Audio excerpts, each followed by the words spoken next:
বলবে বলি পেট ভরাতে পারি নেই, আমার অপমান হবে না? ভগবানও কম কিসে, তিনি সরস্বতী প্রতীক। গিয়ে বলছে এই জগতে পেট কার ভরেছে বলি?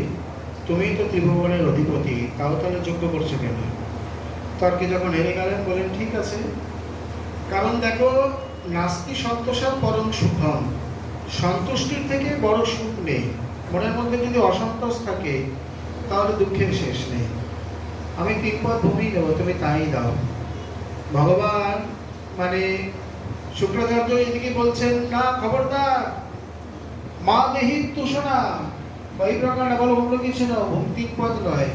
বলে কেন? হরি নয়ম, সাক্ষাৎ হরি তোমার কাছ থেকে হরণ করতে এসছে।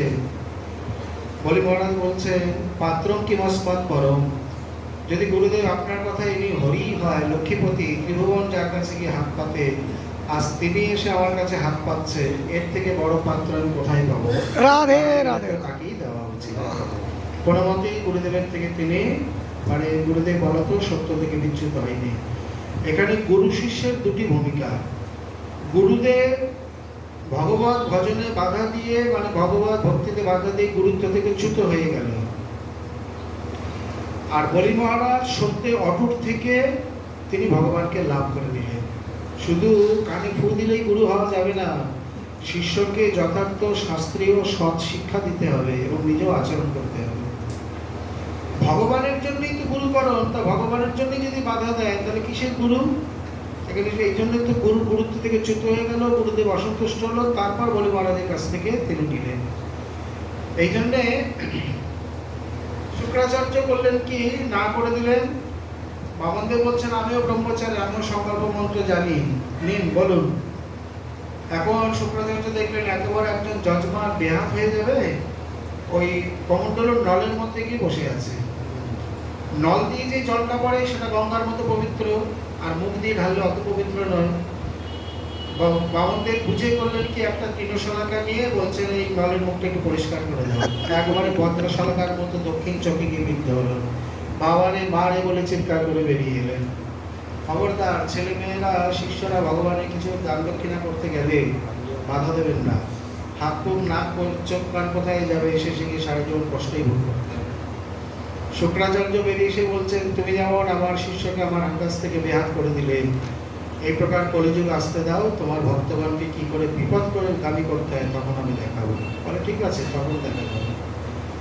এইভাবে সংকল্প করিয়ে তিনি করলেন কি,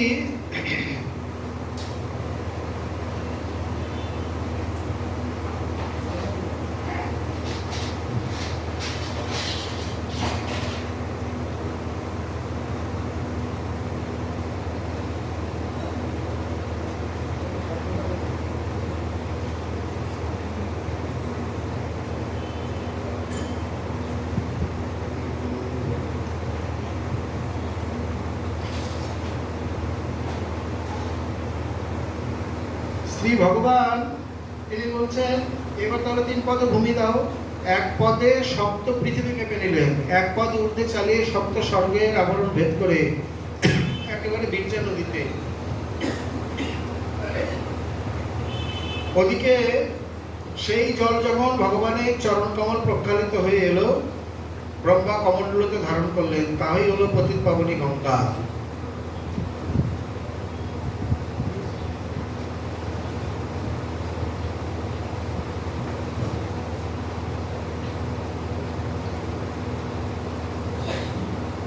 এবার তো আর কোনো ভূমি নেই। বামনদেব বলছেন তাহলে 3য় পদের জায়গা। তিনি বলছেন প্রভু আপনি আর ঝগড়া বাঁধাবেন না, সবাই জানে যে বড়র মধ্যে ছোট থাকে, ছোটর মধ্যে যে বড় থাকে কে জানে? বলে কেন, নিজের মধ্যে গাছ থাকে তুমি জানো না?